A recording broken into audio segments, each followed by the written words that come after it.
Hola, buenas tardes, queridos amigos y amigas, estimada Iglesia en el Señor Jesucristo. De nuevo estoy con vosotros, como cada semana, una vez por semana, pues intento apartar un tiempo para compartir con vosotros una porción de las Sagradas Escrituras, algo que pueda ser de bendición para vuestras vidas, ¿no? Y espero que en esta ocasión pues también pueda ser de estímulo, de ánimo y producir todo lo que Dios quiera producir en vosotros, que seguro que es para bien, ¿no? Porque todo lo que Dios produce en la vida de un hijo, de una hija de Dios, es para beneficio no solamente a nivel personal, sino a nivel de alcance de muchos, ¿no? Por tanto, yo quisiera compartir simplemente 5 consejos que el apóstol Pablo dio a la iglesia a los Corintios, ¿no? Y en su primera carta a los Corintios, en el capítulo 16, pues estos consejos a veces pueden pasar desapercibidos porque están dentro de lo que son los saludos finales, ¿no? De alguna manera ya terminando la carta, y a veces podemos leerlo de una forma superficial, ¿no? Y no dedicar un poquito de tiempo, ¿no? A meditar sobre cada uno de estos consejos, ¿no? Y, y bueno, pues sin más preámbulo que el que os he dicho, quisiera que pasáramos ya a Primera de los Corintios. Si tenéis la Biblia, pues al alcance, y si no, bueno, escucháis, tomáis notas si queréis y luego contrastáis el audio con lo que yo os he compartido con la palabra de Dios para ver si es así, ¿no? Bien, en 1 Corintios 16:13, en las salutaciones finales, dice así, dice, velad, versículo 13, estad firmes en la fe, portaos varonilmente y esforzaos. Todas vuestras cosas sean hechas con amor. Y ya os digo, o sea, al estar concretamente al final de la carta y estar dentro de lo que son los saludos finales y la conclusión final, de alguna forma es fácil, ¿no? No dedicar tiempo a meditar, ¿no? Sobre lo que estamos leyendo, ¿no?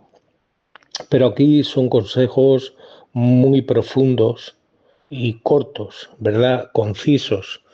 Son 5 consejos que dan al blanco, a lo más profundo de nuestros corazones, ¿no?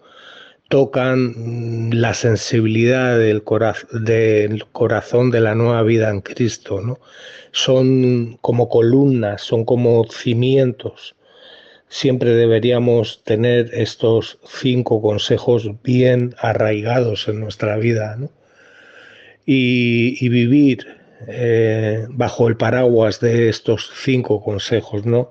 Y el primero de ellos es velad. Y velad es muy importante, ¿no? Y Jesucristo mismo puso varios ejemplos, ¿no? A veces por parábola, incluso en alegoría, sobre la importancia de estar velando, ¿no? Una persona cuando está velando está en espera de algo que puede ocurrir, ¿no?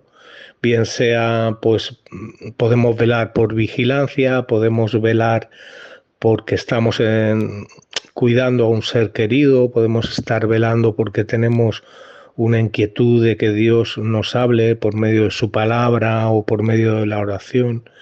Podemos estar velando el sonido de la respiración de nuestro ser querido, sea mayor o sea un niño pequeño, ¿no? Pues cuántos de nosotros, ¿no? Cuando nuestros hijos eran bebés, pues nos hemos acercado a la cuna, ¿no? A ver si yo por lo menos lo he hecho, ¿no? A ver si estaba respirando o no, escucharlo respirar, ¿no?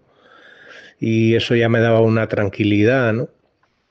en este sentido, por supuesto que Pablo le está diciendo velad en base a todos los consejos y las amonestaciones y toda la gracia que Dios ha derramado en esta carta hasta el capítulo 16, ¿verdad? Hasta llegar a las conclusiones finales, pues en base a todo eso que estemos velando, ¿no? Y en base a todo lo que Dios nos habla, a nosotros, querido hermano y hermana, debemos velar, debemos estar atentos, debemos no descuidar, pero también en base a la segunda venida de Cristo debemos estar velando. Debemos intentar mantener nuestra vida de oración personal, nuestra vida de comunión personal, de lectura de la palabra, de comunión con otros hermanos. Tiene que estar ardiendo en nuestra vida, tiene que ser una pasión que nos haga estar inquietos en el sentido de estar atentos a esas cosas, a todo eso, ¿verdad? Y bueno, pues básicamente ya os digo, ¿no? El velad más que nada es un consejo de parte de Dios por medio de Pablo a los Corintios, pero es un consejo amplio, ¿no? Velemos, porque no sabemos cuándo puede suceder una desgracia y tenemos que estar preparados, ¿no? Firmes, arraigados, cimentados en nuestra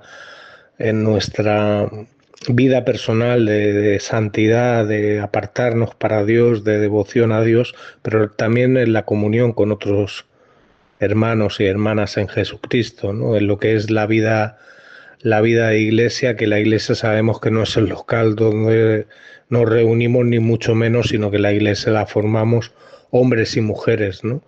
Que a lo mejor sí, principalmente, pues los más cercanos son aquellos con los cuales nos reunimos más asiduamente, pero sin excluir a aquellos que son familia nuestra en Cristo, ¿no?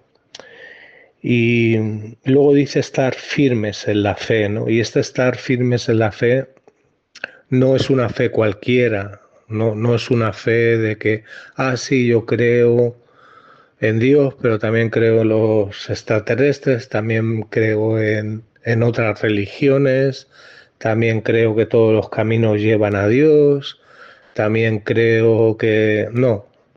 Este estar firmes en la fe es en la fe que Dios nos ha dado, ¿no? Para poder creer en nuestro Señor Jesucristo, en esa fe salvífica, esa fe que no es de nosotros, que es un don de Dios y que no es por obras, para que nadie se gloríe, ¿no? Esa fe que trae salvación, ¿no?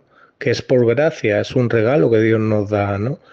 Esa fe que dice Efesios 2:8, creo que es, o 2:9. Por otro lado, esa fe, fijaos si es importante que, por ejemplo, simplemente en Juan 14 dice, no se turbe vuestro corazón, creéis en Dios, creed también en mí, ¿no? O sea, es una fe exclusiva, exclusivista, que se centra en la persona del único Dios y en la persona de Cristo, ¿no? Como Dios, como segunda persona de la Trinidad, ¿no? Como el Dios encarnado, ¿no? Es otra persona, no es el Dios Padre, cumple otro rol, que es el de salvación, por medio de su sacrificio, de su muerte y resurrección, y por medio de esa fe que viene de Dios, esa fe salvífica, ¿no? Dice, en la casa de mi padre muchas moradas hay, ¿no? Es el misterio de la Trinidad, ¿eh? Porque luego, por otro lado, en Juan 14 nos habla de la promesa del Espíritu Santo y nos dice que cumple la misma función que Dios Padre, de alguna forma. Es una función de salvación, pero también es una función de morada en nosotros permanente, ¿no? Como hijos y como hijas de Dios. Dice, en la casa de mi Padre muchas moradas hay, si así no fuera yo lo hubiera dicho, voy pues a preparar lugar para vosotros. Es decir, tiene que ser una fe que crea en todo lo que Dios nos dice y en todo lo que, por supuesto, por medio de sus profetas, por medio de los apóstoles, pero también y cuanto más todo lo que Dios nos dice por medio de su Hijo, Cristo, ¿no? O sea, Él es la cabeza de ángulo, es la base principal, es la roca eterna, ¿no? Cristo es el fundamento estable, ¿no? Y sobre ese fundamento vamos edificando, ¿no? Entonces, ese estar firmes en la fe es estar firme en creer a Dios, en creer lo que Dios nos ha prometido, ¿no? Dice que en versículo 3 de Juan 14, y si me fuere y os preparara lugar, vendré otra vez, os tomará a mí mismo para que donde yo estoy, vosotros también estéis.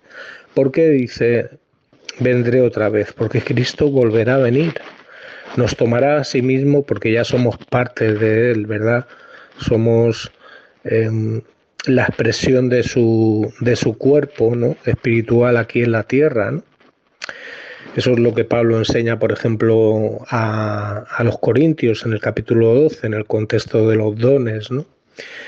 Cada miembro tiene su función, ¿no? Entonces, estar firmes en la fe es estar firmes en la fe salvífica, en la fe que solo hay un camino, que es Jesucristo. Él es el camino, la verdad y la vida.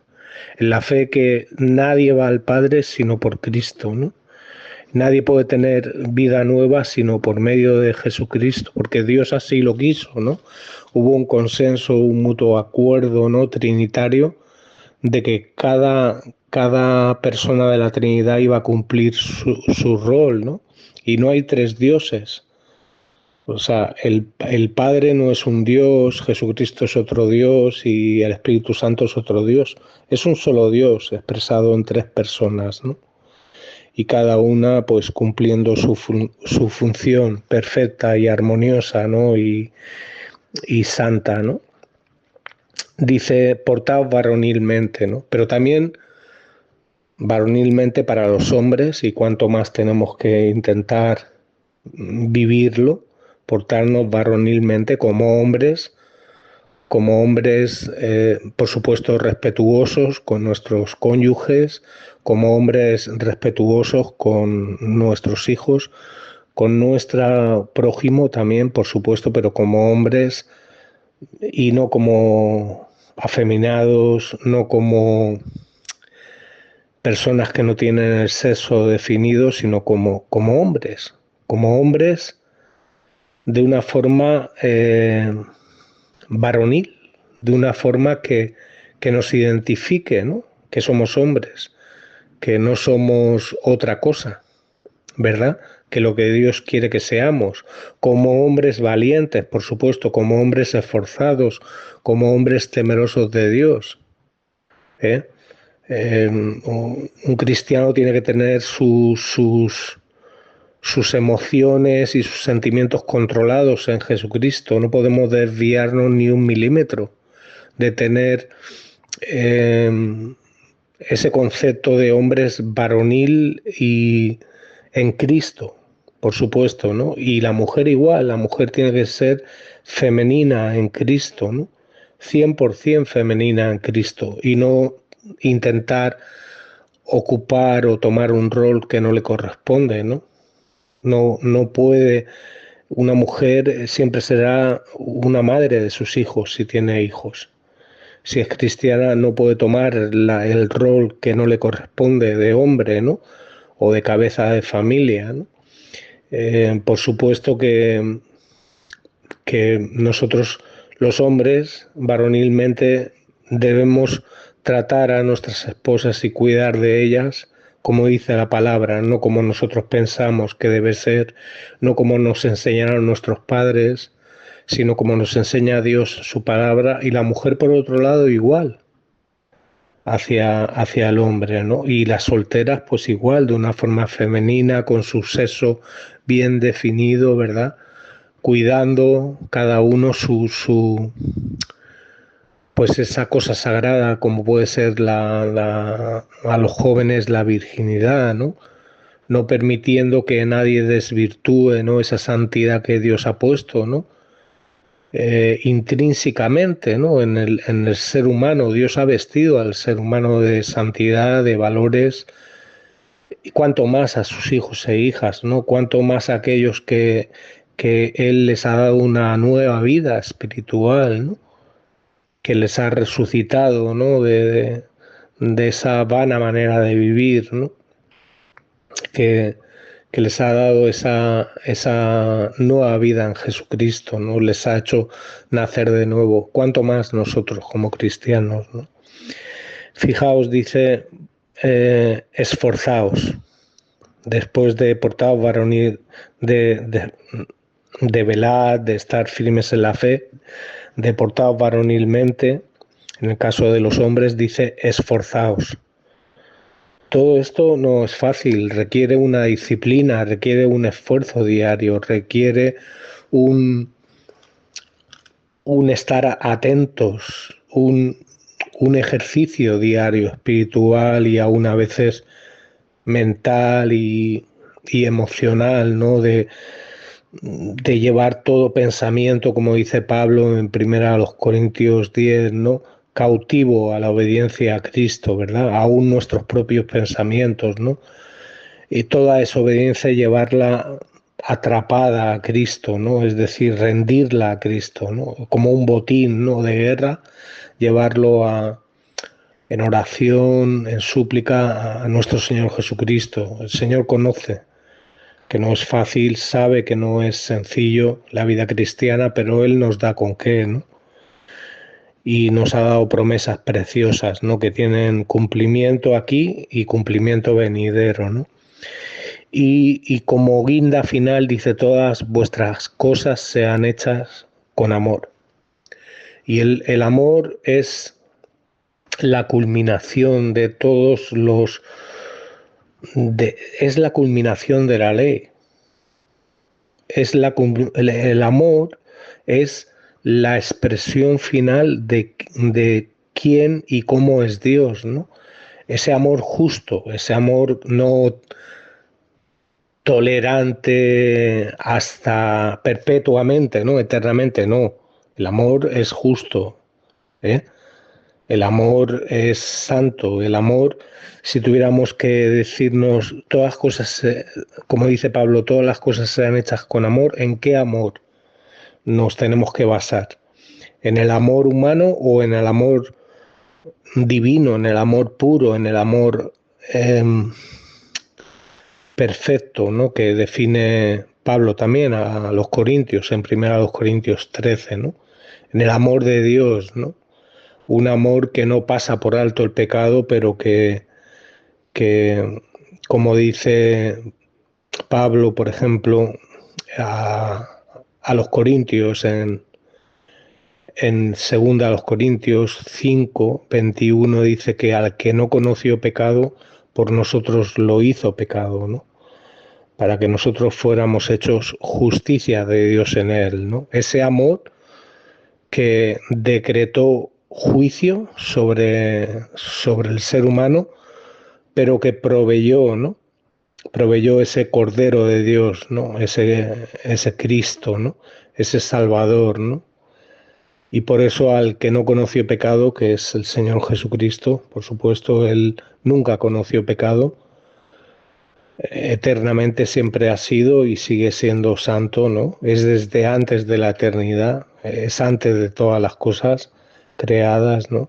Es Dios, la segunda persona de la Trinidad, ¿no?